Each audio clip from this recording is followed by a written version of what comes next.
I found a job earlier this month, and I have to move into my mother's house. Sharing the space with her seems very difficult.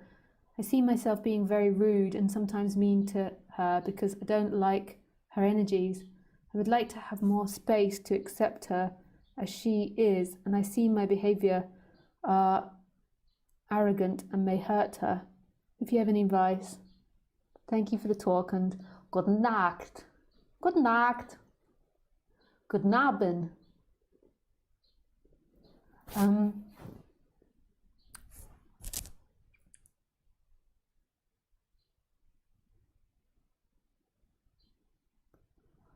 Yes. I think I need to put my computer in. Firstly, it's a deep knowing that there's nothing better. Like, so at the moment, I'm sure some of you that watch me regularly know that I'm not in my home.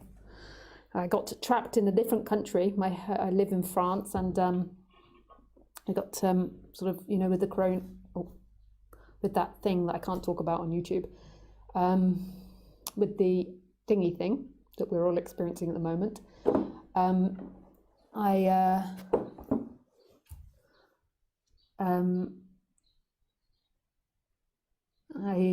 I got stuck in Germany. Not stuck though. I'm not unhappy in Germany. Germany is beautiful, and it's maybe best place to be. And I'm staying in my partner's mother's holiday apartment, which is maybe just a little bit bigger than my lounge. So it's a very small 1-bedroom apartment. It's really lovely. It's a little bigger than my lounge. And when my house isn't that big in the south of France, but it's nice for one person. But I always said that it was too small for 2 people. So when my partner came to stay with me, because we both work from home, I felt like it was a bit small. Like, I've only got 2 bedrooms, 1 office and 1 lounge, kitchen. That's one thing. And I have a basement as well. And I always said that it's too small for 2 people. And I felt like energetically I'd feel more comfortable if we had a bigger space, you know, like he had his own office, I had my own office, and we had a bit more space from each other. And then we get in lockdown in this very small apartment that's the size of my lounge. And like, even in myself, like, these bullshit ideas come across, like, it just really doesn't make any difference. Like, really nothing makes any difference to happiness. You're like, we have these ideas, and even I get caught up in these ideas sometimes, that it would be better for us. And ideally, like, if we're going to get a house together, when we get a house together, it would be ideal if we each have an office each, and we have, you know, it's set up nicely, that's pleasurable. But at the end of the day, like, nothing makes you happy but connection to source. Like when you feel happy, you think it might be because of a pleasure, you think it might be because of a thing, but it's actually because you're connected to who you truly are. And then you think it's because your girlfriend just made love to you, or your boyfriend made love to you, or your boyfriend, you did this or did that, or your partner, whatever, you got a dog, or you won the lottery. And you think that's why you're happy, but actually what happens in those moments is your seeking gets eradicated. And when the seeking gets eradicated, you expand. So it's actually that you stop going into time. It reminds me of my friend who, she's not so much into this subject. She is kind of, but we've known each other since we were 11, but she was never into it like I was into it.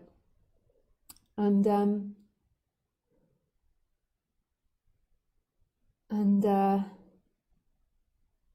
when she was about 30 or 31, her and her partner bought a house together.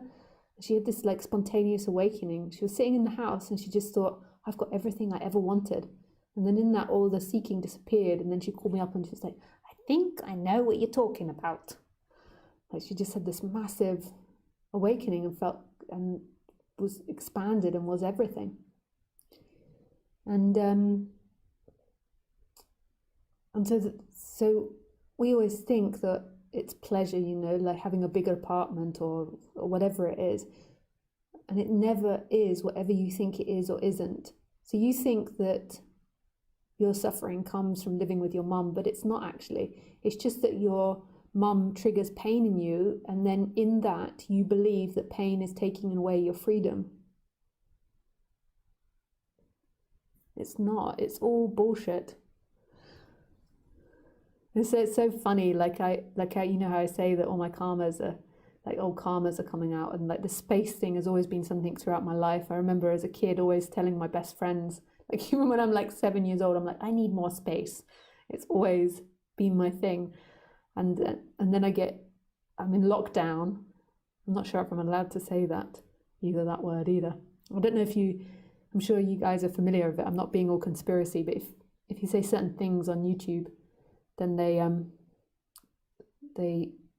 like stop the circulation of it.